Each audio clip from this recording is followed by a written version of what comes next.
সৎ কাঠুরিয়ার গল্প। একটি মজার ও শিক্ষণীয় শিশুদের গল্প। একদিন এক গরিব কাঠুরিয়া বনে গাছ কাটছিল।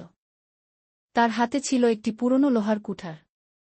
কাজ করতে করতে হঠাৎ কুঠারটি পিছলে নদীতে পড়ে গেল।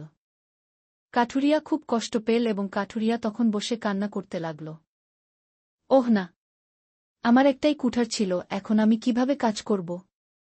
তখন নদী থেকে এক পরী বেরিয়ে এল। কাঁদিস না, আমি তোর কুঠার খুঁজে দেবগু। প্রথমে সে এক সোনার কুঠার নিয়ে এল। পরী জিজ্ঞেস করল, এটা কি তোর কুঠার? কাঠুরিয়া বলল, না না, আমার কুঠারটা লোহার ছিল। তারপর পরী রূপার কুঠার দেখাল। কাঠুরিয়া আবার বলল, না, এটাও আমার নয়। শেষে পরী তার পুরনো লোহার কুঠার নিয়ে এল।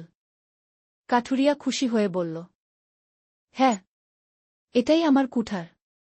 পরী হেসে বলল, তুমি সৎ, তাই তিনটিই তোমাকে দিলাম, সোনার, রূপার আর লোহার। কাঠুরিয়া আনন্দে মাথা নত করে ধন্যবাদ জানাল।